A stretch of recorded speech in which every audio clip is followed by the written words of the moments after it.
Assalamualaikum warahmatullahi wabarakatuh. Alhamdulillah, tidak pernah berhenti kita memuji Tuhan kita Allah, Zat yang Maha Kuat, Maha Adil, Maha Bijaksana, satu-satunya pencipta, pemilik, penguasa, semua yang di langit, semua yang di bumi, dan semua yang di kedalaman lautan, terjangkau atau tidak terjangkau oleh mata manusia.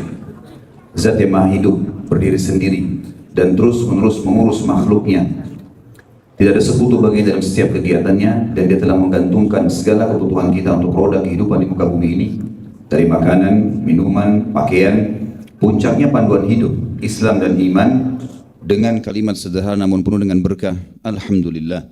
Maka jadikan kalimat ini selalu membasahi lidah dan bibir kita. Selanjutnya kita panjatkan salam hormat kita penuh dengan cinta dan rindu kepada manusia terbaik, manusia yang telah disempurnakan oleh Sang Pencipta Allah jalur nasabnya, fisiknya, ilmunya. Manusia yang telah membawa kepada kita hukum halal haramnya Allah.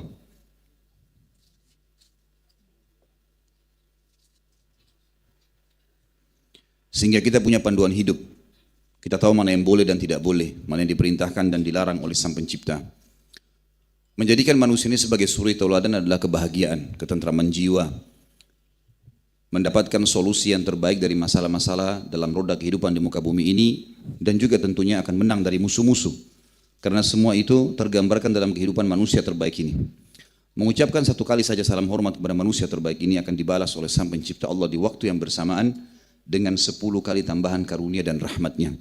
Maka sangat wajar sebagai pengikut yang setia kalau kita selalu membacakan salawat dan taslim kepada Nabi besar Muhammad sallallahu wa ala alihi wa sahbihi wasallam.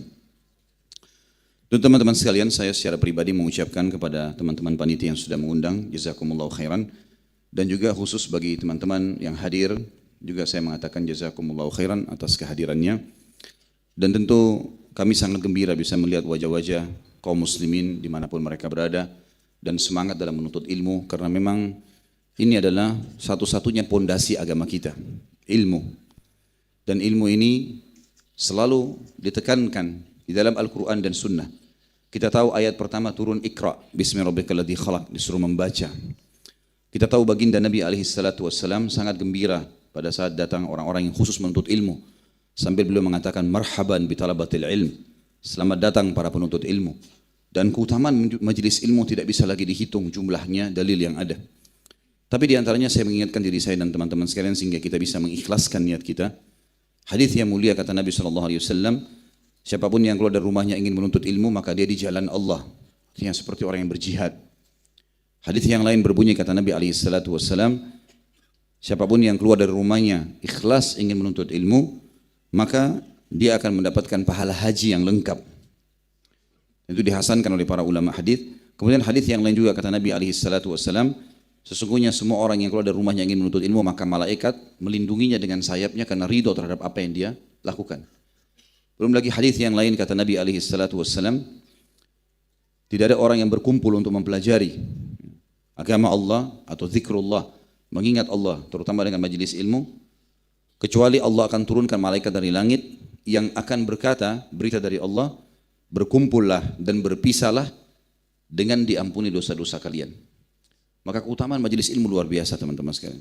Kalau sering saya sampaikan dalam ceramah-ceramah saya, ilmu adalah satu-satunya penyebab datangnya iman, dan iman ini kalau sudah ada maka semuanya berubah menjadi baik. Orang bodoh menjadi pintar, orang penakut jadi pemberani, orang pelit jadi dermawan, orang kafir jadi beriman, berubah semuanya. Dan ini akan mendongkrak kita untuk rajin beribadah, dan juga kita akan mudah untuk meninggalkan larangan-larangan. Oleh karena itu saya mengajak diri saya dan teman-teman sekalian untuk mengikhlaskan niat dulu, dan sekali lagi saya mengucapkan alhamdulillah kepada Allah, dan juga mengucapkan jazakumullah khairan baik panitia atau teman-teman yang sudah meluangkan waktu untuk datang hadir di sini dan mendengarkan apa yang akan kami sampaikan, walaupun tentu saya bukan lebih pintar daripada teman-teman sekalian, hanya saja kita menjalankan firman Allah Subhanahu wa taala, a'udzubillahi minasyaitonirrajim, fadzakir fa inna dzikra tanfa'ul mu'minin. Saling memberikanlah peringatan karena peringatan akan bermanfaat bagi orang-orang yang beriman. Juga Nabi SAW mengatakan ad-dinun nasihah, agama ini semuanya nasihat. Memang harus saling mengingatkan satu sama yang lain. Judul kita pada malam ini teman-teman sekalian, semoga Allah berkahi, indahnya menjadi orang soleh. Dan tentu ada 4 tema yang akan kita sampaikan, semoga Allah mudahkan dan berkahi sampai akhir nanti. 4 tema ini sudah tidak asing bagi teman-teman karena sudah ada di informasi yang disebarkan. Tapi yang jelas malam ini kita akan membahas masalah indahnya menjadi orang soleh. Saya akan mulai teman-teman sekalian dengan kalimat rahasia la ilaha illallah. Semua kita tahu kalimat ini. Tidak ada Tuhan yang berhak disembah kecuali Allah. Kalimat ini sebenarnya mungkin karena seringnya kita ulangi, sering diajarkan dari waktu kecil. Kadang-kadang mungkin tidak terlalu tanda kutip ya, memiliki bobot yang besar dalam diri kita. Padahal sebenarnya kalimat ini kalimat rahasia kebahagiaan. Karena dengan kalimat ini akan terbatalkan semua yang dianggap Tuhan selain Allah. Coba datangkan teman-teman sekalian di benak kita semua di sini yang hadir, yang disembah selain Allah. Patung, batu, kuburan, pohon, syaitan, bintang-bintang, apa saja. Setelah kita datangkan di benak kita, coba kita tanyakan apa andil semua itu, sekuat apapun, sebesar apapun ya, yang sedang disembah selain Allah ini, apa andil mereka di setetes air yang sedang kita minum? Apa andil mereka di sebutir ya, buah, misalnya anggur yang ada di tangkainya? Apakah mereka bisa membuat anggur itu? Atau mereka menancapkan kembali anggur yang sudah dipetik dari tangkainya? Apa andil mereka di satu helai rambut di kepala kita? Dan seterusnya tanyakan. Maka kita akan temukan jawabannya tidak ada sama sekali. Dan ayat Al-Quran banyak sekali menyebutkan masalah itu. Dan akan kita paparkan insya Allah besok di materi kita. Indahnya menjalin hubungan dengan Sang Pencipta. Kita akan banyak tadabburi ayat-ayat Al-Quran dan kisah orang-orang saleh. Namun ini teman-teman sekalian sangat luar biasa. Saya akan langsung ke to the point, masa poinnya. Orang-orang yang paling luar biasa menolak ketuhanan Allah adalah ateis. Ateis mengatakan tidak ada Tuhan. Semua ini terjadi begitu saja. Pergantian siang malam, beragam macam hewan-hewan, warna kulitnya, bulunya, sistem pencernaannya, ukuran badannya, semua itu terjadi begitu saja. Dan semuanya ini begitu saja. Dan mereka mengatakan bahwasanya penduduk bumi yang paling canggih adalah manusia. Manusia oleh orang ateis dipuji-puji. Manusia ini penduduk bumi yang paling hebat. Bisa buat pesawat sekarang, bisa buat helikopter, bisa buat kereta api, bisa buat mobil, bisa buat handphone, bisa buat komputer dan segala macam. Baik teman-teman sekalian, kita coba masuk dalam alam pikirannya orang-orang ateis. Kita sekarang semua yang hadir ini manusia. Sekarang kalau kita dianggap oleh orang-orang ateis adalah penduduk bumi yang paling canggih dan mereka tidak akui ada Tuhan, tanya sekarang diri kita masing-masing, apa andil kita di setetes air yang kita minum? Apa andil kita di sehelai rambut yang ada di kepala kita? Sudah tahu nggak teman-teman sekalian? Coba di YouTube tentu ada cuplikan banyak penelitian ilmiah. Kalau seseorang gugur rambutnya, maaf kepalanya botak, dan dia ingin tanam rambut di Amerika itu satu helai rambut $10 harganya. Kita lahir sudah punya rambut. Dan jumlahnya banyak. Bahkan kalau kita gundul tumbuh lagi. Gratis. Apakah semua itu teman-teman sekalian tidak ada penciptanya? Begitu saja terjadi. Apa andil mereka semuanya? Maka kita akan merujuk kepada jawaban seperti yang Allah katakan. Semua yang kalian sembah selain Allah itu mereka tidak punya kekuatan ataupun memiliki sesuatu walaupun seperti tipisnya kulit ari. Tidak ada sama sekali andil mereka. Yang paling unik adalah penyembah-penyembah berhala. Patung. Ya. Ini paling banyak menyesatkan manusia. Makanya Nabi Ibrahim AS berkata dalam Al-Quran dikekalkan. Ya, dalam firman Allah, A'udzubillahi minasyaitonirrajim, Rabbi innahunna adlalna katsiran minan nas. Ya Allah, ini berhala paling banyak menyesatkan manusia. Patung. Dia sendiri yang ukir, dia yang bentuk matanya, dia yang bentuk kupingnya, dia yang warnain, dia yang pikul, ditaruh di tempat, dan kalau rusak dia yang perbaiki, lalu dia panggil Tuhan. Makanya Umar bin Khattab radhiyallahu anhu pernah di zaman khilafah beliau lagi duduk-duduk, ya, kadang-kadang beliau senyum sendiri, tapi orang sekitar Umar ini segan untuk bertanya. Satu waktu ada orang yang memberanikan diri bertanya, wahai Amirul Mukminin, kenapa anda kadang-kadang senyum sendiri? Kata Umar, saya teringat masa jahiliyah dulu. Kami dulu di Mekah, kami diperintahkan dan sudah menjadi sebuah doktrin harus kami menyembah berhala, harus. Dan yang uniknya harus batu yang dibuat berhala itu batu Mekah, nggak boleh batu dari tempat lain. Dia bilang satu waktu saya keluar safar perjalanan perniagaan, saya lupa bawa Tuhan saya. Jadi bukan dia yang bergantung pada Tuhannya, Tuhannya yang dibawa gitu kan. Saya lupa bawa Tuhan saya. Di tengah padang pasir saya ingin minta keselamatan, minta berkah gitu. Saya cari di tas saya nggak ada Tuhan ini. Dia bilang di sekitar saya banyak batu tapi bukan batu dari Mekah. Nggak boleh, harus dari Mekah. Dia bilang saya tidak temukan dari Mekah kecuali bekal makanan saya. Kurma. Dia bilang saya susun kurma itu menjadi seperti patung. Lalu saya sembah. minta keselamatan, minta segala macam. Setelah selesai saya lapar, saya potong kepala Tuhan saya. Maka saya tertawa mengingat kejadian itu. Kadang-kadang subhanallah saya nggak tahu orang-orang yang menganggap patung sebagai Tuhan ini. Ada patung, entah itu patung apa. Kita mau bilang hewan bukan, mau bilang manusia bukan, hidungnya tajam, giginya keluar, segala macam. Entah apa ini gitu. Dan uniknya banyak orang Islam ikut-ikutan nih. Ya. Ada kadang-kadang patung ditaruh di depan rumah, sudah pendek, gendut, giginya tajam, nggak tahu apa ini maksudnya patung apa gitu. Saya pernah tanya salah satu di antara mereka, untuk apa ini? Ini bisa mengusir pencuri. Pencuri bisa kencingi itu. Nah, itu faktanya gitu kan. Itu patung, batu. Jadi sebenarnya teman-teman sekalian, semua yang disembah selain Allah itu tidak ada maknanya. Mereka tidak punya apa-apa. Dan insya Allah sekali lagi saya bilang besok kita akan tadabburi banyak sekali ayat Al-Quran yang dimana Allah membantah semua sesembahan selainnya. Baik, orang-orang yang meyakini Allah Subhanahu Wa Taala itu ada dan dia mengikuti apa yang telah Allah turunkan sebagai syariat, maka dikatakan orang soleh. Kalau laki-laki, artinya orang yang patuh, halal dinikmati, haram ditinggalkan. Perintah dikerjakan, wajib atau sunnah, larangan haram atau makruh ditinggalkan. Itu namanya soleh. Kalau perempuan soleha, sudah umum kita ketahui masalah itu. Teman-teman sekalian, kita perlu ketahui untuk menjadi orang soleh ini sebenarnya tidak sulit, mudah. Bagaimana caranya? Fahami. Yang tadi saya bilang, sesembahan selain Allah sudah jelas terbatalkan karena tidak ada andil mereka sama sekali dalam hidup kita. Kemudian orang yang patuh kepada Allah, kita temukan orang-orang yang terbentuk karakternya dan pribadinya menjadi orang yang baik. Karena memang agama Allah suruh itu, jujur, amanah, tanggung jawab, bakti sama orang tua, berbuat baik sama tetangga, apalah ya. Banyak sekali hukum syariat menjelaskan. Jadi semuanya baik. Dan Islam, agama Allah ini melarang yang buruk-buruk. Tidak boleh mengambil hak orang lain, tidak boleh ghibah, tidak boleh fitnah, tidak boleh memukul, tidak boleh ini, tidak boleh itu, dilarang. Jadi orang sebenarnya kalau mengikuti agama Allah ini jadi orang baik. Jadi menjadi orang soleh itu sebenarnya positif. Dan bayangkan teman-teman, kalau kita meninggal dunia, dan itu pasti semua orang akan lalui. Kalau kita mau tahu kita ini orang baik atau tidak, bayangkan kalau kita meninggal pada saat ini. Pada saat kita meninggal teman-teman sekalian, kira-kira penilaian orang di sekitar kita, kita ini baik atau buruk? Kita nilai sendiri. Misal, pada saat kita meninggal orang bilang, oh si fulan, itu Masya Allah setiap azan ke masjid. Oh orangnya dermawan, orangnya ramah kalau sering bertemu kami dan menegur sapa dengan kami dan seterusnya. Maka berarti kita orang baik. Dan itu tolak ukurnya baik karena agama menganggap itu baik. Tapi kalau kita meninggal orang mengatakan, oh si fulan, syukur dia mati itu. Nah. Malah orang bersyukur, dia suka gibah orang kasar, pelit, segala macam. Yang agama larang. Dan perlu teman-teman tahu ya, subhanallah fitrah yang Allah sudah ciptakan dalam diri kita. Kalau ada orang non-muslim melakukan satu perbuatan, kalau kita anggap perbuatan baik itu, oh ini misalnya orang non-muslim bakti sama orang tuanya, dia suka bantu orang susah, ya, dia suka senyum dengan orang, gitu kan, ramah, baik.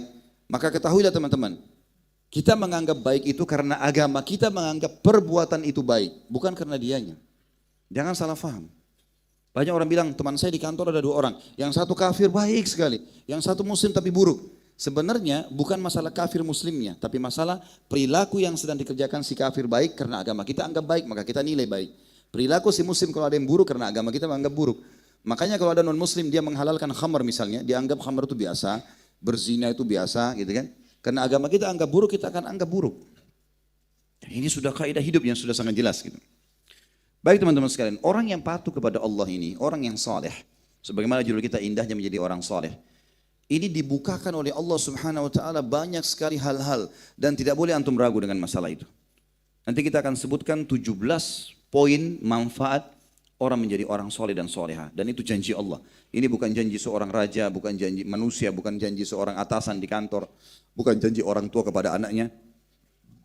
Allah sang pencipta yang sudah ditekankan dalam Al-Quran, Innallaha la yukhliful mi'ad, wa man asdaqu minallahi qila, wa man asdaqu minallahi haditha. Siapa yang lebih jujur daripada Allah? Allah tidak pernah pungkiri janjinya. Jadi kan? Maka Allah menjanjikan teman-teman orang-orang yang patuh, saleh akan dibukakan banyak sekali manfaat yang kita sebutkan. Rezeki yang luas, keturunan, kerajaan, segala macam. Nanti akan kita paparkan dengan contoh-contoh.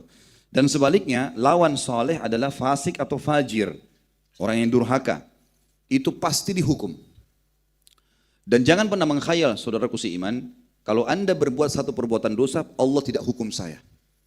Dusta besar, Anda pasti dihukum hari ini atau besok.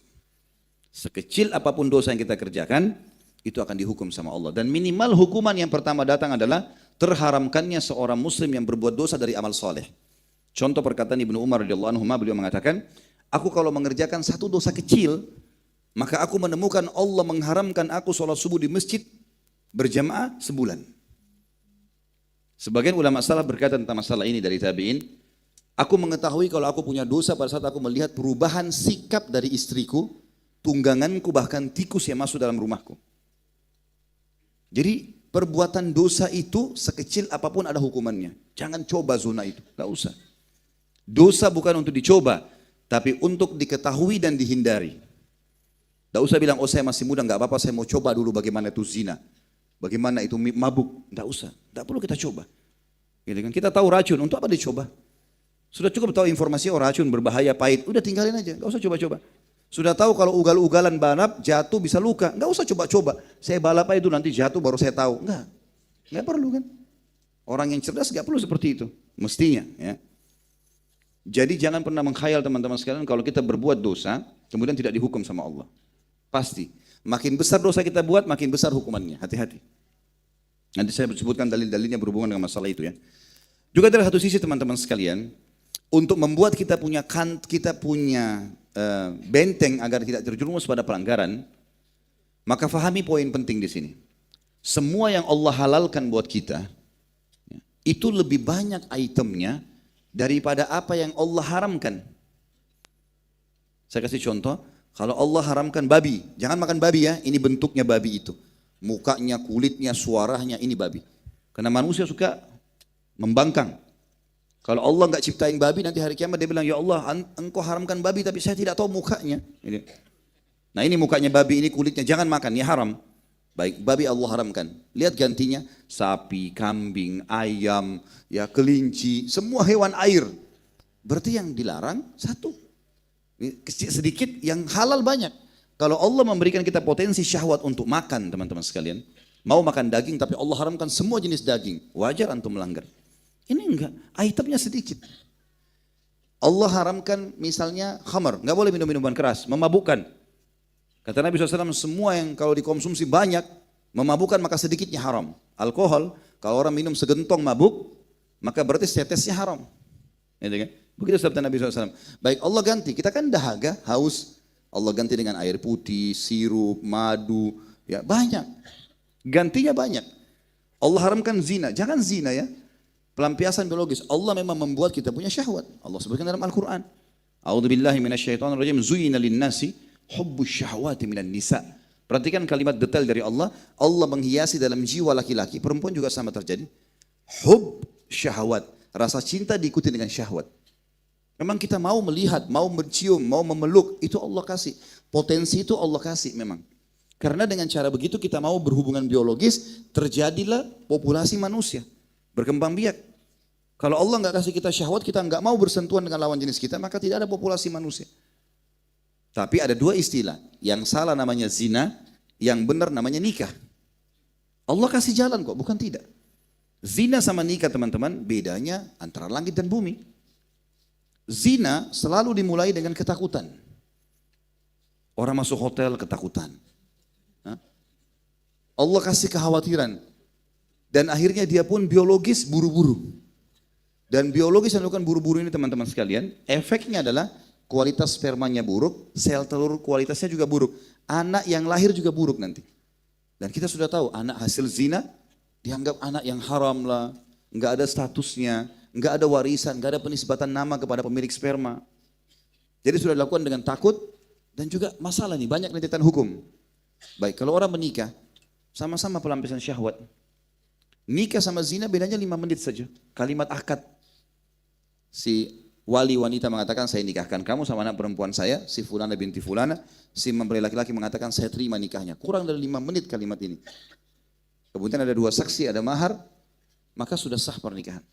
Perhatikan, orang masuk di kamar, di rumah mertuanya pun orang semua tahu, mertuanya tahu dia akan biologis. Tapi beda dengan tadi orang masuk hotel ketakutan, ini tidak masuk kamar gembira. Kemudian dia biologis juga dia gembira.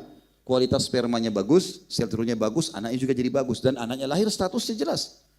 Semua wanita yang hamil di luar nikah malu kalau ketahuan.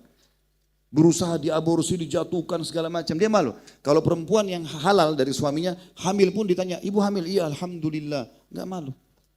Itu sudah fitrah. Gitu kan. Lalu kenapa harus zina? Kenapa enggak nikah?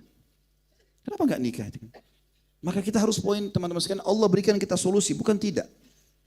Jadi ini kebahagiaan, ini kesengsaraan. Bahkan kata Nabi SAW, fi bidi ahadikum sadaqah. Di kemaluan kalian ada pahala besar. Kata para sahabat, ya Rasulullah, ayati ahaduna ahlahu walahu fihi ajr. Wahai utusan Allah, kami gauli istri kami, dapat kenikmatan, kami dapat pahala lagi. Kata Nabi SAW, ara'aitum law wada'tumu fil haram alakumul wizr. Tidakkah kalian lihat kalau kalian letakkan kemaluan kalian pada yang haram? Perhatikan di sini nikah sama zina. Di sini kalau nikah dapat pahala besar setiap biologis, kalau zina dapat dosa besar. Tidakkah kalian lihat kalau kalian letakkan pada yang haram, zina, kalian dapat dosa besar? Kata para sahabat, bala ya Rasulullah. Iya wahai utusan Allah. Kata Nabi SAW, wa kadzalika fil halal. Begitu juga kalau yang halal. Jadi setiap kita berhubungan biologis sama istri kita atau sama suami kita, maka kadar pahalanya besarnya sama dengan kadar besarnya dosanya orang zina. Jadi sebenarnya Allah memberikan solusi-solusi, bukan tidak. Kalau kita dikasih syahwat baru kita dilarang biologis, mungkin wajar orang melanggar. Jadi teman-teman sekalian, ini bisa menjadi sebuah benteng yang akan memberikan jawaban kepada kita kenapa kita harus berhenti dari dosa. Kan begitu. Karena ada gantinya, bukan tidak ada. Ada gantinya. Cuma mungkin dalam masalah pernikahan memang harus kita beberapa persepsi, beberapa keyakinan tanda kutip ya yang diambil oleh beberapa suku di Indonesia, di negara kita yang kita bicara lingkupnya, itu yang kadang-kadang menyulitkan pernikahan. Mahar yang mahal, harus selesai dulu kuliah gitu kan. Jadi sebenarnya nikah itu ibadah teman-teman, tidak ada hubungannya sama prestasi dunia. Tidak ada hubungannya sama sekali. Sahabat itu kalau dia mau menikah, dia lihat hari ini, dia lamar hari ini, malamnya sudah suami istri.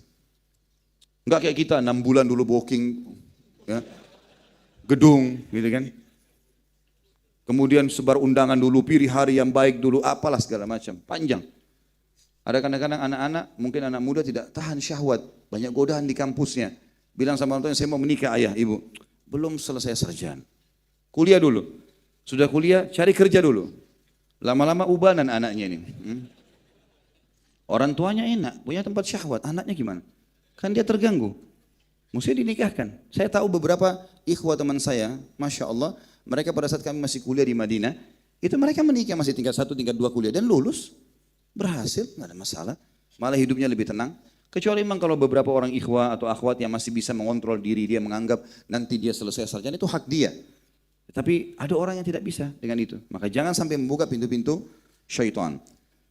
Saya akan bacakan beberapa ayat Al-Quran teman-teman sekalian dalam pembukaan materi kita ini, tentang masalah janji Allah untuk orang beriman dan ancaman Allah untuk orang-orang yang berbuat maksiat, dan tidak akan pernah sama.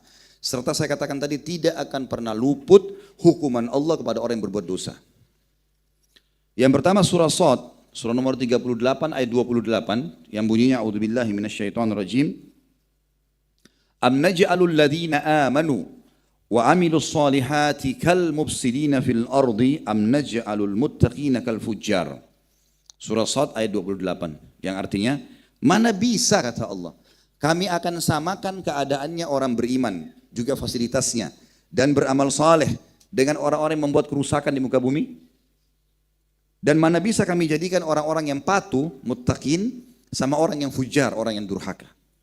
Nggak bakalan, nggak bakal sama teman-teman sekalian. Dan memang perlu kita ketahui setiap amal saleh dan setiap dosa dua-duanya punya kenikmatan. Tapi kenikmatannya nggak bisa disatuin, nggak bisa disatuin. Ya. Seperti misal, nikmat sekali orang kalau antum sudah nikmatin sholat, komitmen. Saya mulai sekarang azan ke masjid sholat. Saya mau di saf pertama. Keutamanya kita baca, fadilahnya ini kita baca semua. Baik kita sudah komitmen. Maka setiap azan kita ke masjid, berjalan seminggu, sebulan, kita sudah merasa nyaman. Ya. Berarti kenikmatannya sudah muncul. Ada ikhwah begitu dan akhwat, Masya Allah, azan atau ikhwah kita bicara, ke masjid, sudah langsung di saf pertama, hampir tiap hari nggak pernah luput dari situ. Dia sudah nikmati. Maka lawannya adalah meninggalkan sholat. Karena dia sudah nikmati sholat, kenikmatan meninggalkan sholat hilang. Ya. Karena ini kenikmatannya sudah ada. Gitu kan? Sebaliknya, orang yang menikmati maksiatnya, misalnya dia tidak mau sholat, maka kenikmatan sholatnya hilang. Dia heran, kenapa orang ini selalu azan ke masjid? Gak capek apa sholat terus gitu. Jadi, dua-dua punya kenikmatan, tapi tidak bisa bersatu, seperti minyak dengan air. Ini hasilnya positif, akan masuk surga, dapat pahala dan seterusnya. Ini akan buruk akibatnya. Seperti itulah. Ya. Kalau seseorang wanita muslimah misalnya tutup aurat, mungkin akhwat kita bisa jawab di diri masing-masing tentunya. Kalau seandainya Anda sudah pakai hijab dan sudah menganggap ini adalah perintah agama Allah, agama saya, perintah Allah, saya akan amalkan. Saya yakin sekali kalau itu sudah komitmen dalam hati, begitu lagi duduk di rumah di ruang tamu, sempat jilbabnya tersingkap sedikit, ada beberapa helai rambutnya keluar. Nyelonong seorang laki-laki yang bukan mahram. Saya yakin kalau dia sudah nikmati jilbabnya, dia akan merasa menyesal. Kenapa tadi orang itu lihat rambut saya? Kenapa orang itu lihat leher saya dan atau tangan saya dan seterusnya? Karena dia sudah nikmati hijabnya. Lawannya adalah maksiatnya tidak berhijab, kan gitu. Maka hilang, dia merasa risih. Kenapa orang itu pakai celana pendek ya? Kenapa dia buka rambutnya ya? Dosa. Dia merasa karena nikmat ibadahnya sudah ada. Nah sebaliknya orang yang menikmati maksiat, membuka auratnya, dia heran. Kenapa orang itu pakai jilbab besar, pakai cadar, nggak panas apa? Gitu kan? Dia jalan pun dia sudah tidak malu, kekurangan kain. Dadanya bolong, belakangnya bolong, pahanya bolong. Tapi seperti itu dia nikmati. Jadi ibadah punya kenikmatan, maksiat punya kenikmatan, tapi tidak bisa bersatu.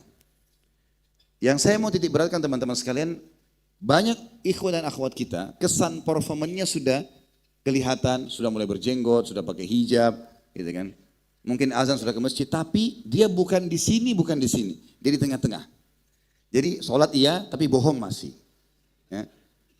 Ibadah iya, tapi masih maksiat juga. Ini orang berada di tengah-tengah. Ini pelimplang. Kalau antum merasa, kenapa Ustaz saya selama ini sholatnya belum khusyuk ya? Kok bisa imam haram itu nangis, saya nggak bisa ya? Kata jawaban saya satu, antum masih punya pintu maksiat yang antum buka. Karena masih bertemu di situ, masih berimbang. Jadi kalau kayak timbangan itu, ini amal soleh, ini dosa, masih berimbang. Jadi nggak bisa, ini nggak bisa khusyuk, ini nggak bisa khusyuk. Dosa juga tuh bisa khusyuk loh, konsentrasi. Bayangkan kalau ada orang mau menyatukan keduanya. Misal, dia sholat 5 waktu. Dia jaga sholat on time, tapi dia masih mabuk. Jam 3 subuh dia mabuk. Jam 4 azan subuh. Enak gak kira-kira mabuknya? Dia sambil mabuk sementara azan nih. Jadi dia terganggu. Gitu. Jadi sekalian jadi orang baik atau sekalian jadi orang buruk. Tapi ini bahaya neraka. Jadi orang baik jangan setengah-setengah. Dan tidak usah malu teman-teman terjadi perubahan. Jangan di tengah-tengah. Tengah-tengah gak enak, gak berimbang. Ibadah iya, maksiat iya, tidak ada gunanya gitu. Akan mengganggu dia sendiri. Kemudian dalam surah yang lain, surah Ghafir surah nomor 40 ayat 58 Allah juga berfirman, A'udzubillahi minasyaitonir rajim, "Wa ma yastawil a'ma wal basir wal ladzina amanu wa 'amilus solihati walal musi' qalilan ma tatadzakkarun." Yang artinya, tidak akan pernah sama antara orang buta dan orang yang melihat. Orang yang buta lambat langkahnya, dia tidak tahu bahaya akan menimpa dia, ada lubang di depannya, dia nggak tahu. Orang buta. Kata Allah tidak akan sama orang buta dengan orang melihat. Orang melihat bisa beraktivitas lebih cepat, dia tahu bahaya akan menimpa dia. Kata Allah, begitu pula tidak akan pernah sama antara orang-orang yang beriman dan beramal soleh dengan orang yang berbuat ya maksiat. Tapi sayang, sangat sedikit kalian memikirkan itu. Di ayat yang lebih jelas lagi surah Al-Jathiyah, surah nomor 45 ayat 21. Allah berfirman, A'udzubillahi minasyaitonirrajim, Al-Jathiyah ayat 21. Am hasibal ladzina ijtara'us sayyiati an naj'alahum kalladzina amanu wa 'amilus solihati sawa'am mahyahum wa mamatuhum sa'a ma yahkumun. Apakah orang-orang yang berbuat dosa itu, pelanggaran-pelanggaran yang Allah larang, mereka mengira kami akan samakan mereka dengan orang-orang yang beriman dan beramal soleh, baik kehidupan mereka selama hidup dunia ataupun kematian mereka? Sungguh buruk apa yang telah mereka nilai itu. Jadi tidak akan pernah sama. Nanti kita kasih contoh-contoh. Di antaranya tentu yang paling jelas kisah-kisah para nabi-nabi. Nabi-nabi pemimpin orang-orang soleh. Kita lihat Nabi Muhammad SAW bagaimana kehidupan rumah tangganya bahagia, bersahabatnya bahagia, ekonominya maju, jadi nabi, jadi raja, gitu kan? Dan kita lihat rivalnya, lawannya beliau Abu Lahab, Abu Jahal. Punya harta ya, tapi akhirnya meninggal dalam keadaan kafir, dikalahkan dalam peperangan, punya masalah. Sampai Abu Lahab itu waktu mau meninggal teman-teman sekalian, waktu dia meninggal karena badannya mengeluarkan cairan yang busuk. Ya. Itu anak-anaknya pun tidak ada yang mau urus jenazahnya, sampai dilemparin dengan batu di kamar tidurnya, sampai tertutup batu baru ditinggalkan. Karena busuknya, anak-anaknya takut menular penyakit yang sedang dianu oleh ayahnya. Beda sekali kondisinya. Dan semua nabi-nabi kita lihat, Nabi Musa juga begitu alaihissalam. Karena kesolehannya, Fir'aun raja yang kaya waktu itu Allah binasakan dan Musa dijadikan sebagai pemimpin di Palestina akhirnya. Dan Bani Israel diberikan kerajaan. Dan keturunannya pun datang seperti itu. Datang setelahnya Daud, Sulaiman, Yahya, Zakaria, ya, Ayub. Zulkifli, semuanya datang menjadi nabi-nabi. Dan Allah sebutkan dalam surah Al-An'am masalah itu, surah nomor 6 ayat 85, A'udzubillahi minasyaitonirrajim, kullum minas salihin. Semua nabi-nabi bisa berhasil menang dan kisahnya disuruh kita wajib kita kenal mereka, itu karena mereka semua adalah orang-orang saleh. Kemudian yang terakhir teman-teman sekalian adalah surah Al-Ankabut, dalam ini masih pembukaan. Bisa tahan panasnya? Lupain aja panasnya gitu kan. Anggap tidak ada panas. Antum kadang-kadang harus olahraga susah untuk keluarin keringat. Ini enggak usah olahraga. Dapat ilmu sudah sekalian gitu kan. Dalam surah Al-Ankabut surah nomor 29 ayat 4 Allah berfirman, surah nomor 29 Al-Ankabut ayat 4, A'udzubillahi minasyaitonirrajim, am hasibal ladzina ya'maluna sayyiati an yasbiquna sa'a ma yahkumun. Sekali lagi Allah ingatkan, apakah orang-orang yang berbuat dosa itu mereka mengira bahwasanya mereka akan luput dari siksa kami? Sungguh buruk apa yang mereka sangka itu. Mengkhayal orang yang buat dosa tidak dihukum sama Allah. Makin besar dosanya, maka makin berat hukumannya. Makin sering dia lakukan, maka makin banyak hukuman yang datang. Beda orang berzina 10 kali, orang zina sekali. Beda orang makan riba 10 tahun dengan orang baru 1 bulan. Makanya orang harus berhenti dari perbuatan salah itu. Sementara Allah Subhanahu wa taala menyebutkan tentang, kalau kita bertanya, coba ringkaskan Ustaz masalah orang soleh. Dalam Al-Quran, Allah sebutkan. Dalam surah Al-Imran, surah nomor 3 ayat 114. A'udzubillahi minasyaitonirrajim, yu'minuna billahi wal yaumil akhir wa ya'muruna bil ma'ruf wa yanhauna 'anil munkar wa yusari'una fil khairat wa ulaika minas salihin. Allah cap predikat orang saleh ini, dikatakan mereka adalah orang yang beriman sama Allah, yakin Allah satu Tuhan, yang lain bukan Tuhan, tidak ada sekutu baginya. Beryakin dengan hari akhir, dia kejar surga, takut dari neraka. Selalu menyuruh kepada kebaikan-kebaikan, perintah Allah diingatkan kepada manusia dan melarang dari kemungkaran, dan mereka selalu berlumba-lumba dalam kebaikan-kebaikan. Mereka lah termasuk orang-orang saleh. Kita tahu teman-teman sekalian, penghuni surga Firdaus, kalau bagi laki-laki ada 4. Ya. Yang pertama para nabi-nabi, dan saya sama antum sudah tertutup pintu ini. Ya. Sudah nggak bisa jadi nabi, karena terakhir Nabi Muhammad alaihissalam. Yang kedua, Siddiq. Orang yang tidak pernah bohong seumur hidup. 1 kali pun tidak pernah bohong. Baru dapat julukan Siddiq. Di antara sahabat yang dapat julukan Siddiq siapa? Ada yang lain tidak antum pernah dengar? Sahabat Nabi itu. Berarti ini juga kecil kemungkinan. Yang ketiga adalah syuhada. Orang yang mati syahid. Antum harus ke medan perang, tinggalin istri, tinggalin anak, tinggalin pekerjaan. Tidak tahu tidur di mana, mungkin di hutan, mungkin dibacot sama musuh, mungkin ditawan, mungkin dipukulin segala macam. Itu pun belum tentu mati. Ya. Karena kata para ulama, orang yang masuk di kancah jihad, orang yang paling ikhlas niatnya, itu yang akan Allah karuniai mati syahid. Sampai keluar sebuah prinsip dikatakan oleh para ulama, kalau anda sudah masuk di kancah jihad, maka tidak usah mengkhayal mati. Karena yang akan mati hanya orang yang dipilih oleh Allah. Yang paling ikhlas itu yang Allah kasih. Karena syuhada banyak manfaatnya. Bisa selamatkan 70 keluarganya, berikan syafaat pada hari kiamat, tidak dimakan jasadnya oleh tanah, tidak lagi pertanyaan malaikat di kuburan, dianggap suci, tidak perlu dimandikan, darahnya waktu dibangkitkan hari kiamat keluar lebih wangi dari bau kasturi. Banyak sekali manfaat, masuk surga Firdaus dan seterusnya. Ini juga kayaknya masih agak sulit. Antum tinggal punya peluang yang keempat, jadi orang soleh. Modalnya nangis sama Allah. Perintah kerjakan, larangan tinggalkan, selesai. Ini masih banyak peluang. Makanya kita bahas poin ini. Dan Allah bilang beriman kepada Allah sederhana. Yakin Allah ada, hari akhir, berbuat amal-amal untuk hari akhir, surga dan takut dari neraka, menyuruh kepada kebaikan yang sudah kita tahu dari ilmu agama ajarkan, melarang dari kemungkaran, larang semua yang haram-haram, dan juga selalu berlumba-lumba dalam kebaikan. Ya. Kemudian juga disebutkan di dalam surah An-Nisa tentang orang-orang saleh ini, surah nomor 4 ayat 69, A'udzubillahi minasyaitonirrajim, wa may yuti'illaha wa rasulahu fa ulaika ma'al ladzina an'ama Allahu 'alaihim minan nabiyyin was-siddiqin wasyuhada'i was-salihin wa hasuna ulaika rafiqa. Siapapun yang mentaati Allah dan Rasulnya, semua yang Allah dan Rasulnya perintahkan dikerjakan, yang dilarang jauhi, maka mereka akan diberikan nikmat bersama dengan para nabi-nabi, para siddiq, para syuhada dan orang-orang saleh. Dan mereka lah orang-orang yang telah mendapatkan kelebihan dan keutamaan. Baik teman-teman sekalian, kita sekarang masuk ke poin 17 poin manfaat menjadi orang soleh. Yang pertama, kalau kita mulai istiqomah di jalan Allah, dan sebelum saya mulai 17 poin teman-teman sekalian, kalau ada di antara antum yang sudah coba hijrah, transisi dari masa jahiliyah, dari masa maksiat kepada ketaatan, maka fahamilah, transisi ini sebulan, setahun, sehari, waktunya, itu adalah masa proses pembersihan kesalahan lalu. Maka mungkin pada saat itu belum terbuka semuanya. Tapi pada saat antum sampai ke garis finishnya, sudah bersih dosa-dosa yang lalu, maka mulai terbuka semuanya. Makanya sabar teman-teman sekalian. Sabar itu dalam 3 hal. Sabar dalam mengerjakan ketaatan. Duduk di majelis ilmu, ya. Kemudian sholat, pergi ke masjid, hujan pun keluar gitu kan. Jihad, bersedekah, baca Quran dan hafal, itu semua butuh kesabaran. Yang kedua, sabar dalam meninggalkan kemaksiatan. Semua kita punya peluang zina. Kita semua punya peluang berbohong. Kita semua peluang bisa menzalimi orang. Tapi sabar, kontrol diri. Kalau syaitan lagi bisikin, jangan. Itu pahalanya juga besar, itu juga ibadah ya. Jadi sabar dalam ketaatan ibadah, sabar dalam meninggalkan dosa juga ibadah. Dan yang ketiga, sabar dalam cobaan harian. Teman-teman sekalian, kalau kita sudah hijrah, mulai istiqomah, maka sudah mulai masuk proses, itu pembersihan dosa terus, sabar aja. Kadang-kadang kita sudah sadar nih, sudah tobat, tiba-tiba ada yang gibah. Di sana antum bilang saja, inna lillahi wa inna ilaihi raji'un, alhamdulillah.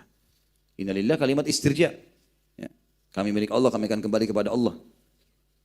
Kemudian alhamdulillah, kenapa kita bersyukur? Mungkin kita dulu pernah menggibah orang, dengan cara begini dosa itu bersih. Jadi perilaku apa yang kita pernah kerjakan, Allah coba sekarang. Kita mungkin pernah mencuri, sekarang barang kita dicuri. Kita mungkin pernah menzalimi orang, kita sekarang dizalimi. Proses pembersihan. Sabar. Jangan bilang saya begitu tinggalkan bank konvensional ribawi, sekarang saya susah cari kerjaan Ustaz. Itu prosesnya, masa transisi, sabar. Berapa tahun dulu antum buat riba? Dan kata Nabi SAW, 1 dirham riba lebih berat daripada 36 kali berzina. 36 kali berzina, si fulana 36 orang berzina baru sama dengan 1 dirham riba. Berarti antum bahaya kalau sudah riba 1 tahun misalnya, banyak sekali dosanya, butuh transisi pembersihan, gitu kan. Cuma rahmat dari Allah SWT teman-teman sekalian, kalau Allah mau kita diuji, maka biasanya ujian itu lebih ringan daripada nikmat yang pernah kita dapatkan. Misal, setahun kita nggak pernah sakit, 365 hari Masya Allah sehat. Tahun depan Allah coba flu dengan demam seminggu saja. Kalau mau bicara adil, harusnya setahun kan? Setahun sehat, setahun sakit. Tapi Allah enggak begitu. Allah kasih lebih sedikit daripada nikmat yang sedang kita rasakan.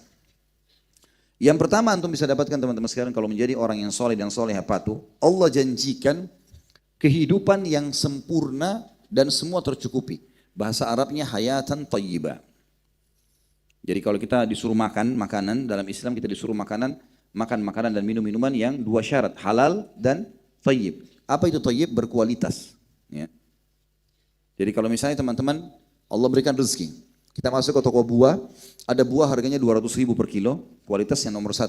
Ada buah lagi 50.000 per kilo, tapi kualitasnya nomor 2. Kalau kita beli kualitas nomor 1 karena kita punya cukup harta, itu boleh, itu pahala, boleh. Bahkan dianjurkan, karena kita sedang menikmati apa yang Allah halalkan buat kita. Allah suruh, kulu, washrabu, ya, disuruh makan dan minum apa yang Allah halalkan. Jadi nggak ada masalah dengan itu. Itu tidak masuk dalam tabdzir. Kita boleh menikmati. Bahkan dalam sebuah hadis sahih kata Nabi SAW, Inna Allah yuhibbu an yara athara ni'amihi ala abdi. Allah suka sekali melihat bekas nikmatnya pada hambanya. Allah nggak mau kita pakai baju kumuh, nggak mau kita lesu. Allah mau kita nikmat, bersih, rapi.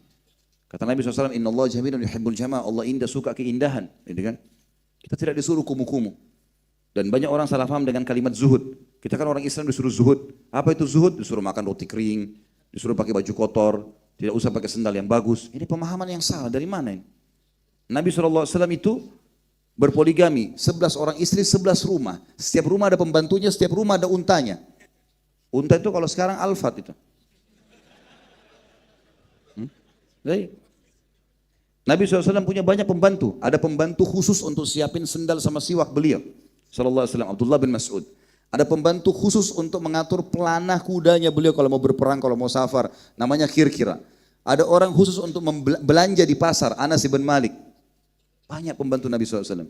Ada sahaya beliau yang selalu mendampingi beliau kemana-mana, Zaid bin Haritha. Dan anaknya Usama bin Zaid. Dan seterusnya.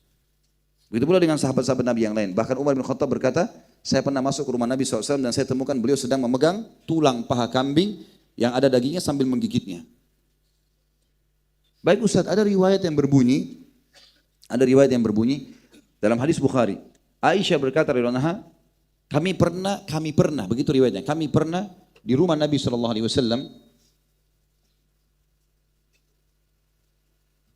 Mungkin kita tidak fokus ke pertanyaan dulu. Fokus ke tema dulu. Jam 9 menit lagi. Saya tidak buka pertanyaan ya. Tema saja dulu ya. Setuju? Alhamdulillah. Walaupun cuma segelintir manusia menjawab. Sampai mana tadi? Saya lupa. Riwayat Aisyah radhiyallahu anha. Rupanya cuaca udara panas ini bagus, membuat tidak ngantuk ya. Jadi ingat gitu. Aisyah pernah berkata radhiyallahu anha, kami pernah di rumah Nabi SAW tidak menyalakan api selama sebulan. Maksudnya tidak masak sebulan. Dan makanan dan minuman kami adalah aswadain. Aswadain itu kurma sama air putih. Banyak orang meletakkan riwayat ini, mengatakan itu buktinya Nabi pernah di rumahnya nggak ada makanan. Keliru ini. Siapa yang bilang tidak ada makanan? Karena Aisyah menyebutkan di beberapa hadis radhiyallahu anha, kami tidak makan kecuali dua konsumsi, minum air putih dan kurma. Dan kurma itu makanan bergizi. Dan ulama hadis mengatakan semestinya kita bersangka baik dengan Nabi SAW. Ini terjadi sekali saja dalam riwayat kalau beliau pernah rumahnya tidak masak, tidak menyalakan api 1 bulan. Dan kata para ulama kalau kita sangka baik dengan Nabi SAW berarti beliau sedang menerapi keluarganya minum air putih sama kurma. Dan sebagian tokoh-tokoh herbal di Timur Tengah, maksudnya para ulama yang menguasai herbal ini mengatakan termasuk terapi kesehatan kalau orang mau sehat, dia coba sebulan cuma makan kurma dan minum air putih. Jadi itu bukan masalah Nabi SAW susah hidupnya, bukan. Keliru. Karena banyak riwayat yang lain Nabi SAW suka minum susu kambing, suka minum susu unta dan seterusnya. Ya. Jadi kita boleh menikmati kehidupan. Ya. Allah SWT menjanjikan tentang orang yang soleh dan solehah ini mendapatkan kehidupan yang baik dalam surah An-Nahl, surah nomor 16 ayat 97 yang bunyinya a'udzubillahi minasyaitonirrajim man amila salihan min dzakarin aw untha wa huwa mu'minun falanuhyiyannahu hayatan thayyibah wa lanajziyannahum ajrahum bi ahsani ma kanu ya'malun. Siapapun yang beramal soleh dari laki-laki dan perempuan, sementara dia beriman, maka pasti kami akan berikan dia kehidupan yang thayyibah, kehidupan yang sempurna dan terpenuhi semuanya. Dan kami pasti akan balas mereka dengan pahala yang melimpah. Teman-teman juga harus adil ya. Ustaz, keadaan saya pas-pasan. Tetangga saya orang non-muslim punya mobil Mercy, rumahnya mewah. Kalau antum bandingkan diri antum sama dia, antum tidak adil. Kalau mau tahu besarnya nikmat Allah pada kita, pertemukan dengan orang yang sepadan. Sama-sama gajinya, ya, mirip postur tubuhnya, gitu kan. Nah ini bedakan nih sekarang. Baru kita tahu. Saya pernah naik mobil di Singapura, mulai muter-muter naik taksi. Mukanya ini supir taksi kalau di Indonesia orang kaya ini. Lah iya. Kan umumnya kita tahu teman-teman turunan China sini kan mampu ya. Ini orang Cina lagi bawa mobil taksi, saya di belakang. 1 jam muter-muter. Sepanjang jalan dia bicara sama saya. Itu semuanya keluhan. Susah hidup, kadang-kadang tidak ada orang yang naik taksi, karena susah hidup dia, penyakitnya banyak. Ya jangan antum pikir, oh berarti dia enak nih, karena dari luar casingnya, oh pakai mobil Mercy. Itu masih nyicil itu biasanya. Masih kredit, kalau dia mati bisa ditarik oleh bank. Gitu. Jadi harus adil, pertemukan dengan orang-orang yang sepadan dengan kita. Pertemukan antara orang yang kaya raya kafir dengan orang kaya raya muslim, nah baru kita bisa ketemukan itu. Dan bukan mustahil teman-teman, Allah akan bukakan antum kelebihan-kelebihan dan akan kita sebutkan dalam poin-poin selanjutnya. Ini yang pertama. Yang kedua, akan mendapatkan keberuntungan. Kata ulama, keberuntungan bisa masuk dalam makna, kalau lingkup sempit, keuntungan dalam perdagangan. Kalau lingkup besar adalah keuntungan dalam setiap keinginan dia. Dia mau nikah sama siapa, Allah mudahkan. Dia mau kerja di mana, Allah mudahkan. Dia mau sekolah di mana, Allah mudahkan. Itu namanya keberuntungan. Allah sebutkan dalam surah Ar-Ra'd, surah nomor 13, ayat 29. A'udzu billahi minasyaitonir rajim alladzina amanu wa amilus solihati tuba lahum wa husnal ma'ab. Orang-orang yang beriman dan beramal saleh, keberuntungan buat mereka di dunia dan juga di akhirat, mereka akan masuk dalam surga. Dalam surah Al-Qasas surah nomor 28 ayat 67 juga berbunyi, Al-Qasas 28 ayat 67, A'udzu billahi minasyaitonir rajim fa amma man taba wa amana wa amila salihan fa asa an yakuna minal muflihin. Siapapun yang taubat dari dosa-dosanya, lalu dia beramal saleh dan dia beriman lalu dia beramal saleh, maka pasti kami akan menjadikan mereka orang-orang yang beruntung. Ya. Beruntung lingkup kecil kalau dia berdagang dia untung, lingkup besarnya adalah dia beruntung dalam setiap yang dia inginkan Allah berikan. Yang ketiga, mendapatkan pengampunan dosa, pembersihan kesalahan-kesalahan. Sebagaimana Allah berfirman dalam surah Al-Maidah, surah nomor 5 ayat 9. A'udzu billahi minasyaitonir rajim. Wa'adallahu alladhina amanu wa 'amilus solihati lahum maghfiratun wa ajrun 'azim. Allah menjanjikan dengan janji yang benar siapapun yang beriman dan beramal soleh, mereka pasti dibersihkan dosa-dosanya dan akan diberikan pahala yang besar. Juga dalam surah Hud, surah nomor 11 ayat 11 Allah berfirman, A'udzu billahi minasyaitonir rajim. Ini potongan pertengahan ayat, illal ladzina sabaru wa 'amilus solihati ulaika lahum maghfiratun wa ajrun kabir. Siapapun yang sabar dalam kehidupan dunia ini, sabar dalam melakukan ketaatan, sabar dalam meninggalkan dosa, sabar dalam cobaan harian, dan beramal saleh, maka mereka akan mendapatkan pembersihan dosa-dosa mereka yang lalu dan mereka akan mendapatkan pahala yang besar. Selanjutnya yang keempat, tadi yang ketiga pengampunan, yang keempat dia akan mendapatkan petunjuk dari Allah atau hidayah. Maksudnya petunjuk adalah setiap dia sedang hadapi masalah Allah berikan jalan keluar. Disebutkan dalam surah Yunus, surah nomor 10 ayat 9, A'udzu billahi minasyaitonir rajim, innal ladzina amanu wa 'amilus solihati yahdihim rabbuhum biimanihim. Orang-orang yang beriman dan beramal soleh pasti Allah akan berikan petunjuk kepada mereka. Kata ulama tafsir, petunjuk kalau ada masalah dia bisa jalan keluar. Kalau dia mau memandu orang lain, Allah juga mudahkan dia untuk menyampaikan kebenaran. Allah akan berikan mereka petunjuk karena iman mereka. Juga dalam surah At-Talaq, surah nomor 65 ayat 11, Allah terus mengingatkan kepada kita dan menjanjikan, A'udzu billahi minasyaitonir rajim, potongan ayat di sini, liyukhrijal ladzina amanu wa 'amilus solihati minadh dhulumati ilan nur. Al-ayah. Allah pasti akan mengeluarkan orang-orang yang beriman dan beramal soleh dari kegelapan kehidupan, masalah-masalah yang dia hadapi, kepada cahaya yang terang atau jalan keluar dari masalahnya. Setelah mendapat petunjuk yang kelima, dia akan mendapatkan kasih sayang Allah. Ya. Kasih sayang artinya perhatian. Dalam surah Maryam, surah nomor 19 ayat 96 Allah berfirman, A'udzu billahi minasyaitonir rajim, innal ladzina amanu wa 'amilus solihati sayaj'al lahumur rahmanu wudda. Saksi bahasa adalah kalimat udda. Siapa yang beriman dan beramal soleh, maka zat yang maha penyayang, Ar-Rahman, akan berkasih dengannya atau memberikan perhatian khusus kepadanya. Ya. Kemudian yang keenam, Allah akan tinggikan derajatnya. Di dunia, nanti akan kita jelaskan ayat-ayat setelahnya juga atau poin-poin setelahnya, Allah akan berikan kedudukan, rezeki yang luas dan seterusnya. Dan di akhirat akan masuk derajat yang tinggi di surga. Allah sebutkan dalam surah Thaha, surah nomor 20 ayat 75. A'udzu billahi minasyaitonir rajim, wa may ya'tihi mu'minan qad 'amilas solihati fa ulaika lahumud darajatul ula. Siapapun yang bertemu dengan Allah datang pada hari kiamat dibangkitkan dalam kondisi beriman dan beramal saleh, mereka akan mendapatkan derajat-derajat yang tinggi. Yang ketujuh, dihilangkan rasa takut dan kekhawatiran selama hidupnya.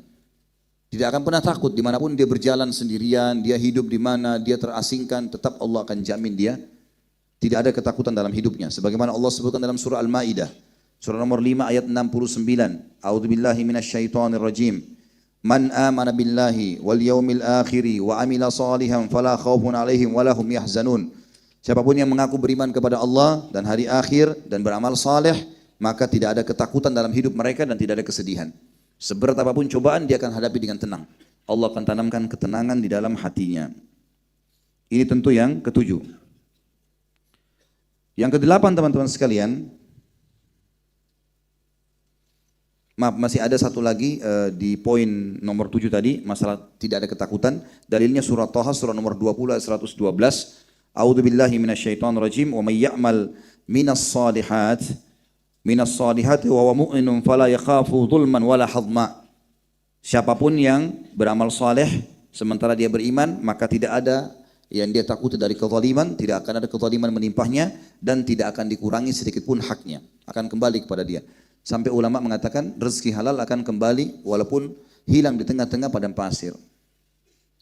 Yang kedelapan, Allah akan bukakan rezeki yang luas. Ini janji Allah. Allah berfirman dalam surah Al-Hajj, surah nomor 22 ayat 50. Ya.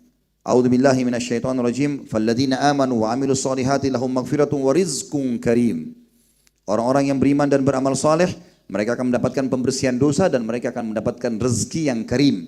Karim itu artinya mulia, melimpah dan selalu cukup. Juga dalam surah Ar-Rum, surah nomor 30 ayat 45, Allah berfirman, A'udzu billahi minasyaitonir rajim liyajziyal ladzina amanu wa amilus solihati min fadlih. Kalimat fadli jadi saksi bahasan. Allah akan membalas orang yang beriman dan beramal soleh, diberikan karunia-Nya yang luas atau rezeki. Yang kesembilan, Allah janjikan kedudukan yang tinggi di muka bumi. Dan puncaknya, kalau dia terus dalam ketaatan dan istiqomahnya, Allah berikan dia kerajaan. Kita tahu Abu Bakar, Umar, Uthman, Ali radhiyallahu anhum ajma'in. Ini sahabat-sahabat Nabi dulu adalah orang-orang Badui di padang pasir di Mekah. Mekah itu kampung kecil, nggak ada yang kenal. Mereka mungkin tidak pernah mengkhayal akan jadi khalifah atau raja. Tapi Allah berikan mereka dengan keimanannya. Ayat yang mulia dalam surah An-Nur, surah nomor 24 ayat 55 Allah berfirman, A'udzu billahi minasyaitonir rajim. Wa'adallahu alladhina amanu minkum wa amilus solihati la yastakhlifannahum fil ardi kama istakhlafal ladzina min qablihim wa la yumakkinanna lahum dinahum alladzi irtada lahum wa la yubaddilannahum min ba'di khaufihim amna ya'budunani la yusyrikuna bi syai'a wa man kafara ba'da dzalika fa ulaika humul fasiqun. Allah menjanjikan dengan janji yang benar siapapun yang beriman di antara kalian dan beramal saleh. Semua perintah Allah namanya amal saleh dan meninggalkan larangan juga amal saleh. Pasti dia akan diberikan kedudukan di muka bumi, kepemimpinan. Sebagaimana telah Allah berikan kepemimpinan dan kedudukan kepada orang-orang beriman sebelum mereka. Dan pasti Allah akan memenangkan agama mereka di antara Allah ridho dengan agama itu. Dan pasti Allah akan mengganti rasa takut mereka menjadi keamanan. Syaratnya mereka menyembahku, kata Allah, dan tidak menyekutukan sesuatu denganku. Dan siapa yang kufur setelah informasi ini, maka mereka adalah orang-orang yang fasik. Kalau masih pilih kebahagiaan selain daripada ini berarti orang fasik. Allah sudah janjikan, maka tidak boleh ada keraguan. Juga Allah berfirman teman-teman dalam surah Al-Anbiya, surah nomor 21 ayat 105. A'udzu billahi minasyaitonir rajim. Annal arda yarithuha ibadiyas salihun. Ketahuilah bumi ini pasti akan diwariskan atau dikuasai oleh hamba-hambaku yang saleh. Tentu saya bilang tadi teman-teman, kalau masih belum didapatkan, ada poin-poin tidak didapatkan, berarti kita masih dalam masa transisi itu. Sabar, nikmati prosesnya. Pokoknya kita terus tingkatkan kualitas ibadah kita. Yang ke-10, dia akan mendapatkan rahmat. Dan rahmat ini kalau bahasa Indonesia adalah karunia. Tentu karunia teman-teman digunakan dalam bahasa Indonesia juga kalau seandainya sesuatu yang tidak umum orang bisa dapatkan dan memang itu sesuatu yang bernilai sekali. Kalau kita dikasih makan dan minum oleh seseorang, maka mungkin digunakan orang ini memberi saya makan. Tidak cocok kita bilang orang ini karunia saya makan. Tapi karunia kalau harta yang melimpah, punya keturunan, bahasa Arabnya rahmat. Allah janjikan itu kepada orang-orang yang beriman dan beramal saleh. Dalam surah Al-Jathiyah, surah nomor 45 ayat 30 Allah berfirman, A'udzu billahi minasyaitonir rajim. Fa ammal ladzina amanu wa amilus solihati fayudkhiluhum rabbuhum fi rahmati. Al-ayah. Siapapun yang beriman dan beramal saleh, pasti Tuhannya akan memasukkan mereka ke dalam rahmatnya. Ini tentu poin yang ke-10 ya. Kita masuk ke poin yang ke-11 teman-teman sekalian, yang bisa didapatkan adalah selamat dari kerugian. Tentu tadi ada poin yang kedua, beruntung. Apa bedanya di sini? Orang beruntung dengan selamat dari kerugian. Ada bedanya. Kalau orang beruntung, dia dagang langsung dia dapat keuntungan. Kalau orang selamat dari kerugian beda. Misal perusahaan kita nggak jadi dirampok oleh orang. Itu berarti selamat dari kerugian. Jadi ada perbedaan dasar di sini. Jadi dua-duanya Allah janjikan. Beruntung, dagang dia berhasil, apa yang dia niatkan dia dapatkan, dan juga dia bisa selamat dari kerugian, dia tidak ditipu oleh orang-orang. Allah berfirman tentang masalah itu dalam surah yang sudah kita hafal semuanya, surah Al-Asr. Ya, ini yang paling gampang dihafal dan paling banyak dipakai sholat, gitu kan? Surah nomor 103 dan 3 ayat lengkap. A'udzu billahi minasyaitonir rajim. Wal 'asr, demi waktu kalian lalui di dunia. Innal insana lafi khusr. Semua manusia pasti lalui kerugian. Ditipu orang segala macam. Apa kata Allah? Illal ladzina amanu wa amilus solihat. Kecuali orang yang beriman dan amal saleh tidak akan disentuh dengan kerugian itu. Kalau antum masih rugi berarti ada masalah dulu. Mungkin antum pakai modal yang haram, mungkin antum juga pernah nipu orang. Tapi kalau antum istiqomah tidak akan terjadi. Janji Allah enggak mungkin salah. Kata Allah, kecuali orang beriman dan beramal saleh, wa tawassaw bil haqq, saling mewasiatkanlah, turun-temurunkan ini, sampaikan kebenaran ini, wa tawassaw bis sabr, dan saling mewasiatkan agar bersabar menikmati prosesnya. Yang ke-12, mereka dicap sebagai generasi terbaik. Mereka dijanjikan menjadi generasi terbaik. Allah, maksudnya generasi terbaik ini teman-teman sekalian adalah generasi yang akan dikenang, akan dinukil kisah-kisah mereka. Seperti kisah para sahabat, kita hanya nukil kan. Setiap kita dengarkan kisah para sahabat, iman kita bertambah, kita termotivasi mengerjakan seperti dia. Itu namanya generasi terbaik, dikenang kebaikan-kebaikannya. Allah sebutkan dalam surah Al-Bayyinah, Surah nomor 98 ayat 7. A'udzu billahi minasyaitonir rajim illal ladzina amanu wa amilus solihati ulaika hum khairul bariyah. Orang-orang yang beriman dan beramal saleh mereka adalah khairul bariyah. Salah satu tafsirnya adalah generasi emas. Generasi yang terus Allah akan kenangkan kepada manusia yang lain agar hidup mereka menjadi pelajaran dan orang-orang terus mengerjakan dan dia panen pahala. Yang ke-13, Allah janjikan akan bertemu dengan Allah dan melihat ke wajah Allah yang mulia.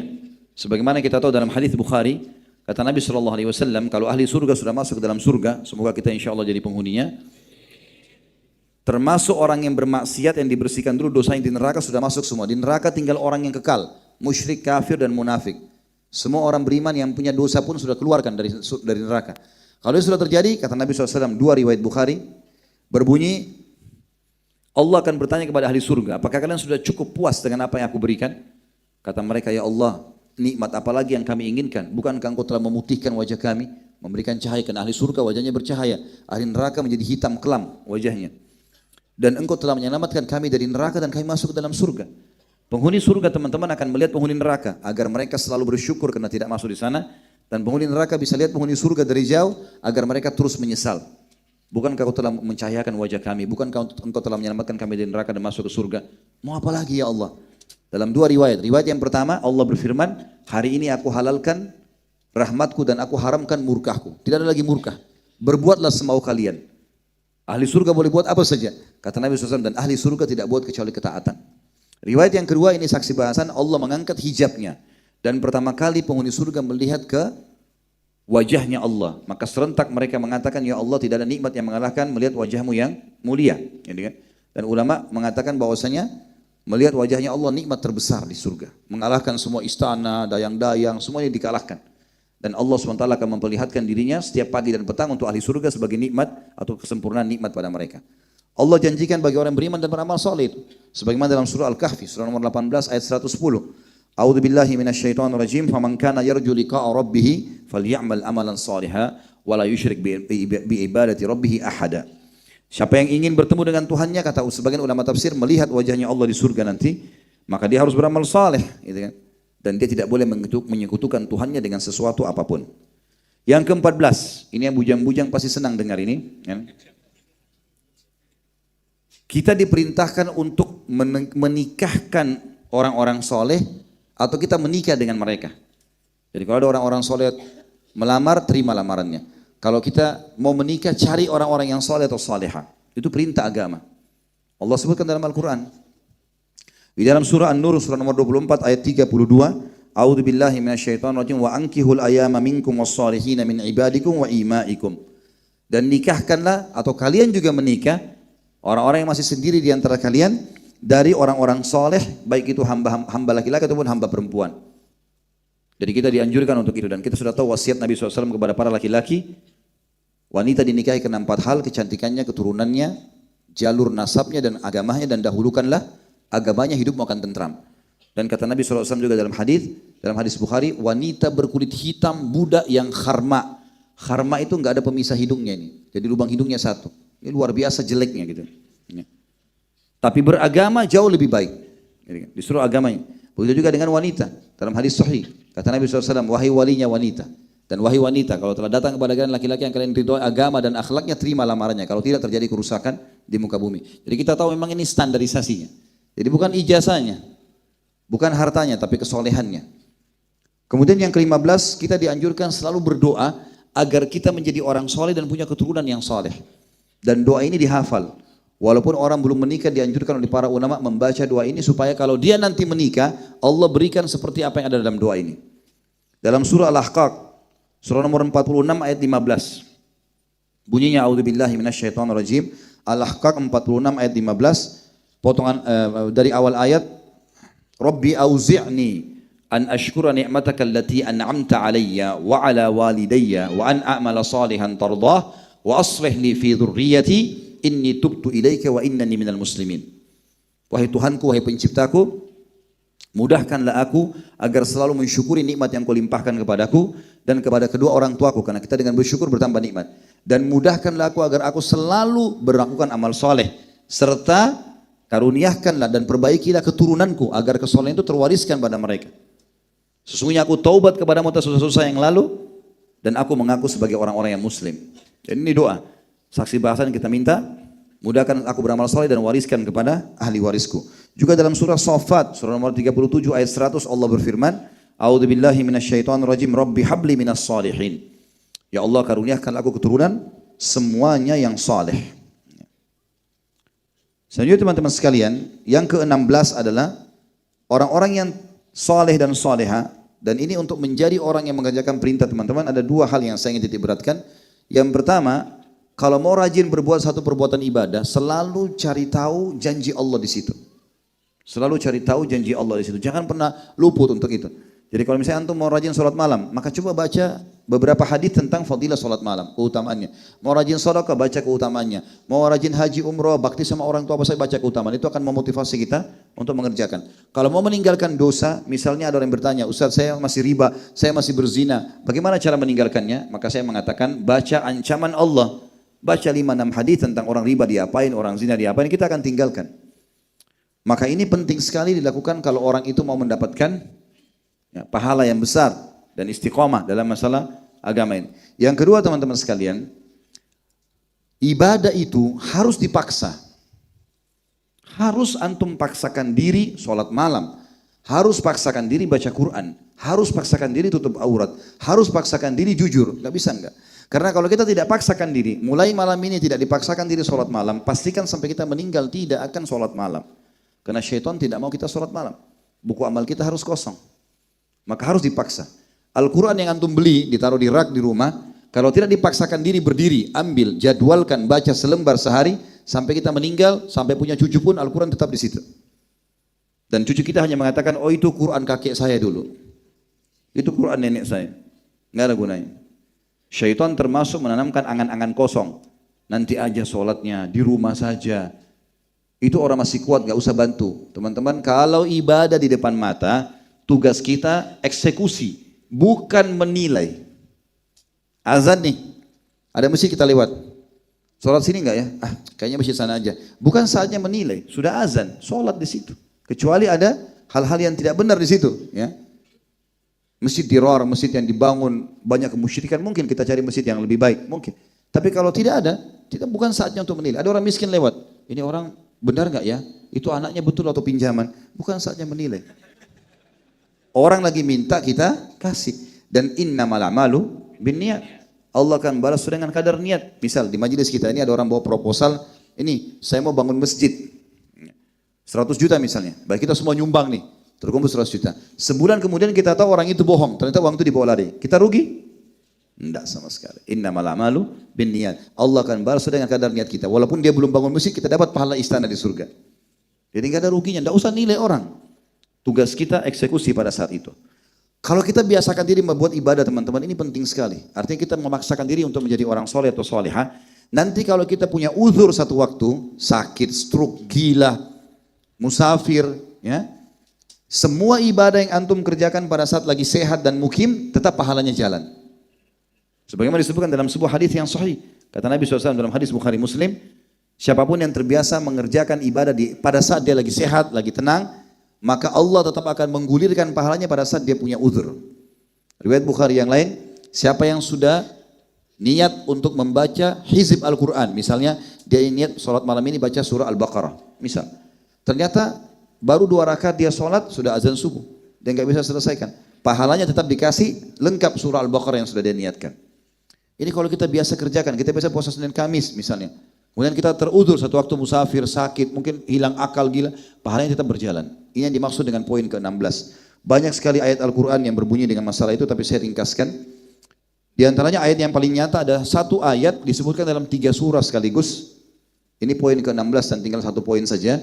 Surah Fussilat, surah nomor 41 ayat 8. Yang kedua surah Al-Insyiqaq, surah nomor 84 ayat 25.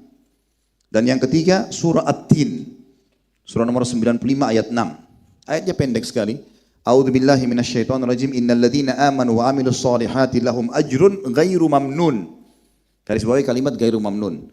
Kata Allah, semua orang yang beriman dan beramal saleh, maka pahala mereka tidak akan terputus-putus. Kayak tadi contoh-contohnya gitu. Dia akan dapatkan pahala pada saat dia punya udzur karena dia sudah mengerjakannya. Subhanallah, saya pernah punya pengalaman di Makassar. Ayah saya, semoga Allah jaga beliau. Seringkali kalau saya datang ke Makassar diajak kunjungin teman-teman beliau yang sepadan dengan beliau gitu. Salah satu temannya diketeter teman-teman sekalian. Di atas ranjang nggak bisa bergerak. Kencing pun melalui selang di kantong. Sudah meninggal, Allah yarham. Saya mungkin 2-3 kali datang ke situ. Satu waktu saya datang ke tempatnya beliau sama ayah saya. Saya dengar saja, orang tua kalau ngobrol saya dengar, pengalaman apa bisa saya ambil gitu ya. Saya tidak memotong kata-kata. Sempat waktu itu azan. Saya bilang sama ayah saya, mau ke masjid sebentar. Terus tiba-tiba temannya bilang, nak, dulu waktu saya seumur dengan kamu, nggak pernah saya tinggalin masjid. Tapi qadarullah sekarang, Allah takdirkan, saya sakit begini. Saya tidak bisa lagi ke masjid. Kencing saya nggak bisa dikontrol. Maka kalau saya masih kuat, saya akan ke masjid. Saya subhanallah tiba-tiba bilang sama diri saya, kalau beliau faham bahwasanya dulu waktu masih muda suka kerjakan dan sekarang sudah punya udzur, pahalanya tetap jalan itu. Karena sudah disampaikan dalam banyak dalil-dalil. Ya. Juga yang terakhir dalil dalam poin 16 adalah surah Al-Kahfi surah nomor 18 ayat 30. A'udzubillahi minasyaitonirrajim. Innal ladzina amanu wa 'amilus solihati inna la nudhi'u ajra man ahsana amala. Sesungguhnya orang yang beriman dan beramal saleh kami tidak akan mungkin menyia-nyiakan pahala mereka dan kami akan berikan balasan yang sempurna. Kata ulama tafsir adalah Allah tetap jalankan pahalanya walaupun dia tidak lagi mengerjakannya karena punya udzur. Yang terakhir teman-teman sekalian poin ke-17 manfaatnya adalah puncaknya masuk ke dalam surga. Dan tidak ada orang yang tidak merindukan surga. Sedikit saya kasih gambaran.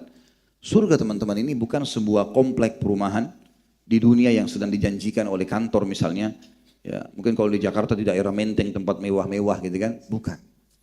Bukan sebuah rumah yang termahal di lokasi misalnya di Paris, di Perancis ada rumah-rumah yang mahal, khayalan untuk orang beli gitu kan. Bukan itu teman-teman. Istana di surga. Apa kata Nabi SAW?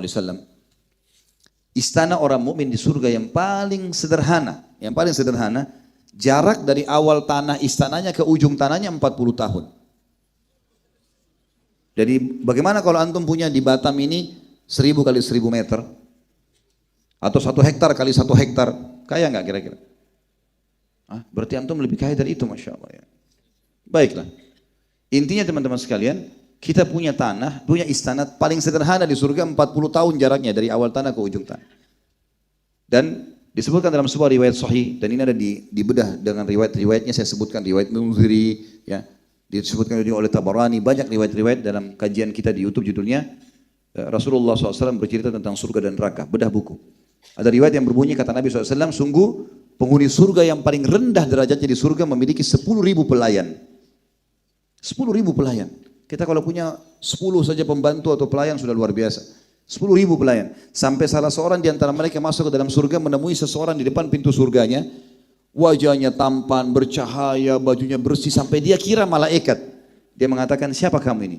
Maka orang itu berkata, saya salah satu dari pelayanmu. Orang yang terendah di surga. Baik, kemudian selanjutnya teman-teman sekalian, orang yang terendah di surga juga memiliki minimal 10 kali lipat yang dimiliki oleh raja terkaya dunia.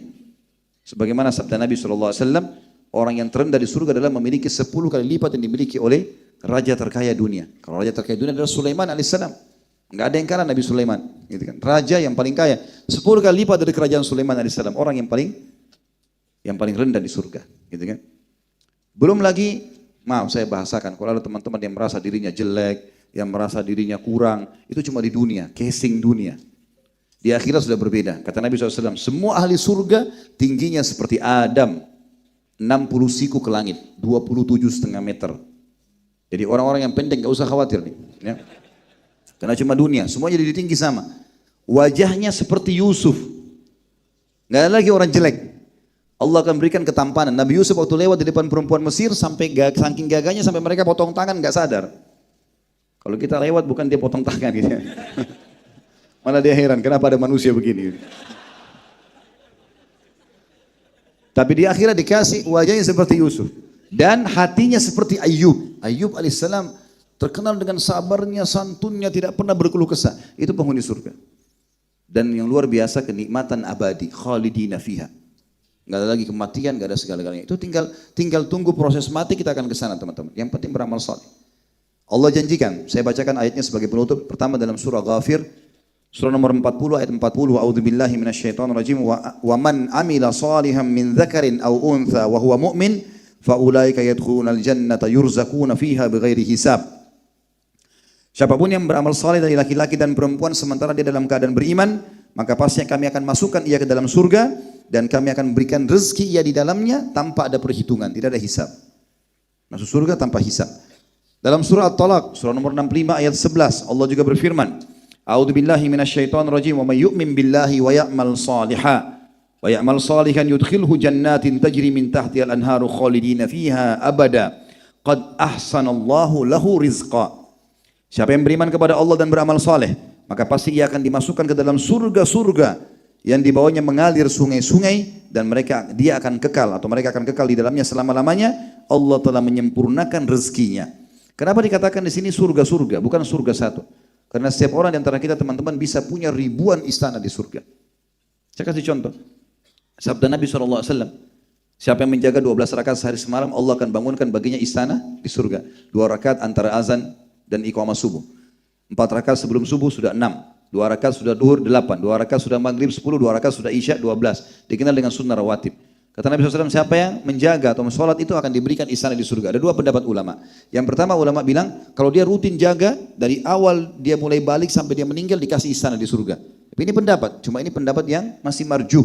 Artinya tidak semua ulama pilih. Pendapat yang kedua adalah, setiap kali dia kerjakan 12 rakaat dalam hari itu, dikasih istana di surga. Bayangkan kalau dia 70 tahun terus kerjakan itu, dia jaga. Berapa banyak dia dapat istana di surga? 1 tahun 365 hari. Berarti dalam 1 tahun dia bisa dapat 365 istana. Kali 70. Berapa ribu istananya? Hadis Nabi SAW yang lain. Siapa yang membangun masjid di rumah Allah, masjid di muka bumi, Allah akan bangunkan baginya istana di surga. Ada satu sahabat mengatakan, ya Rasulullah, tidak semua orang mampu bangun masjid. Biayanya besar. Apa kata Nabi SAW? Ketahuilah, pahala itu akan Allah beri kepada siapapun yang membangun rumah Allah di muka bumi walaupun seperti sarang burung saja. Jadi misal kita cuma punya 2.000 rupiah. Kita lewat, ada masjid lagi dibangun. Kita sumbangkan di kotaknya. Digabungkan untuk beli semen atau pasir. Jadi bagian daripada bangunan itu dapat istana di surga. Kalau kita lewatin 10 masjid, 20 masjid, 100 masjid selama kita hidup. Berarti kita punya 100 istana. Kan seperti itu. Ada hadis yang mulia tentang masalah sholat berjamaah di masjid. Ini bagi yang masih malas sholat di masjid teman-teman, perhatikan baik-baik. Kata Nabi SAW, kecuali itu punya udzur syar'i ya, sakit, musafir, segala macam, ketiduran, tidak sengaja itu lain. Tidak ada udzur pergi. Kata Nabi SAW, siapapun pergi ke masjid dikasih 1 istana di surga. Pulang dari masjid 1 istana di surga. 1 hari 5 waktu sholat, 1 hari untuk bisa dapat 10 istana di surga. Mudah sekali, gitu kan? Jadi makanya mudah kita mendapatkannya dengan amal-amal seperti ini.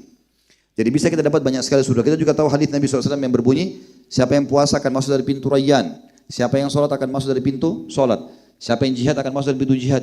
Lalu kata Abu Bakar, ya Rasulullah, apakah ada orang dipanggil dari semua pintu itu? Artinya setiap pintu gerbang, ada sholat, ada pintu gerbangnya, di dalamnya ada kem istana. Maka kata Abu Bakar, ya Rasulullah, ada enggak orang di gerbang sholat ada istananya, di gerbang puasa ada istananya, jihad ada istananya? Kata Nabi SAW, ada. Dan kau salah satunya, hai Abu Bakar. Karena semua dikerjakan sama dia. Berarti orang bisa punya ribuan istana ini. Luar biasa banyaknya.